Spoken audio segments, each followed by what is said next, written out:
So there's several pests of plants that are non-insects, and if you remember, insects would have to have 6 legs, a head, a thorax, and an abdomen. So of course one of our biggest pests, especially in the Pacific Northwest, are slugs and snails. They feed on living, dead, and decaying material. They also feed on fungi, algae, and lichens. And they will also eat earthworms and dead slugs and snails. They're very sensitive to changes in moisture and temperature, and they actually do some good by helping to form soil aggregates. So the 2 most common that we're going to have in Washington State will be the gray garden slug, which is really quite small, and the European slug. And they vary in length from 1/4 inch to 10 inches in length. So here are the parts of slugs, generally speaking. They're elongate. They have this dorsal fleshy mantle that encloses their vital organs, and they move or glide on a foot. And then that foot is what secretes the slime that we know and love. So here's a general life cycle for slugs. Let's start with the green. Egg laying occurs several hundred single or clutch of eggs in the spring, so that's March to May. After 3 to 4 weeks, they're born. Feeding will begin. By June to August, they're capable of reproduction, and they don't need another slug to do this. September, November, moisture and optimum temperatures stimulate egg laying in the fall, and really just depends on what kind of weather we're going to have. And then they do overwinter as adults' eggs or young slugs. And the gray garden slug, actually lives 6 to 12, maybe 18 months. Okay, so here's this little guy here feeding on some corn. And so they use this tooth-covered tongue as a rasp to scrape tissue from leaf surfaces. So they have rasping mouth parts.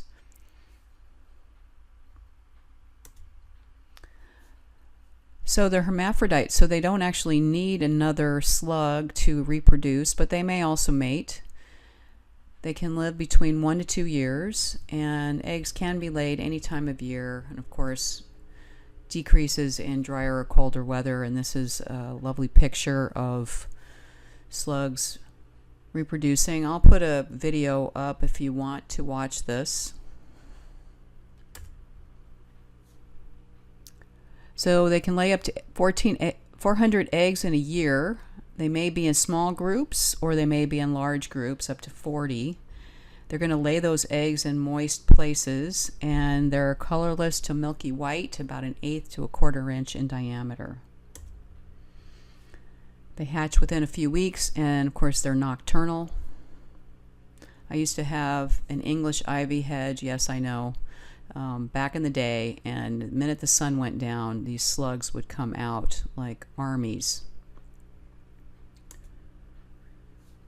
Okay, so there are some natural enemies: garter snakes, birds, and frogs. As far as some birds include ducks, geese, and chickens. And then there are some species of ground beetles that will eat slugs. So sanitation is really important, because if you've got a habitat for them, rocks, boards, and compost piles, these are shelters for slugs. And then there's areas next to gardens where they can hang out, and that would be tall grasses and weeds. So it's important to keep these areas clear if you're trying to prevent having slugs or snails in your garden. So stale beer attracts slugs and many insects. You can sink a beer can into the soil. There's also slug traps out there. They crawl into the liquid and drown. You can use copper barriers. Diatomaceous earth. If you're going to use chemical control, Sluggo, escargot, look for iron phosphate as your product. Metaldehyde, that's going to be Deadline or Quarry's snail bait. It smells very sweet to pets, and they will eat it, so it's very toxic. Try to avoid using that. And here's a couple of guys having a grand old time. This probably isn't deep enough. You're going to want to fill that to the top of that pie pan.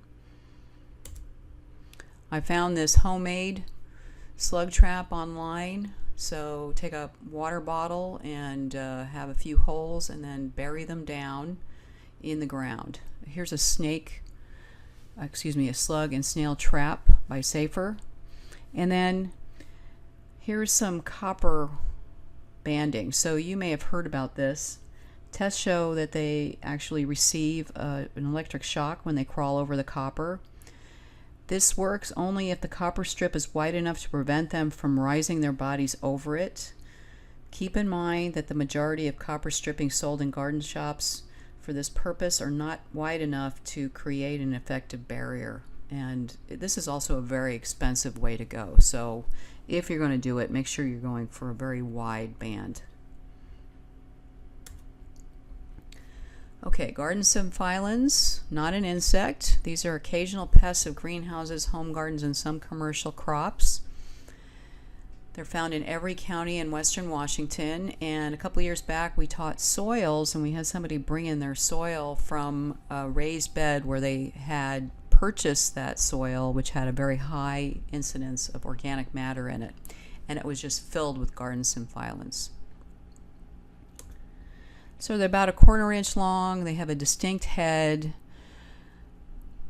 They have 6 to 12 pairs of legs. They live in soil that are rich in organic matter. So while we encourage organic matter a lot, it's also too much can be a problem. So healthy soil would have about 5% organic matter. When you start getting above that, 10, 20%, you're going to have issues with garden symphyllan most likely.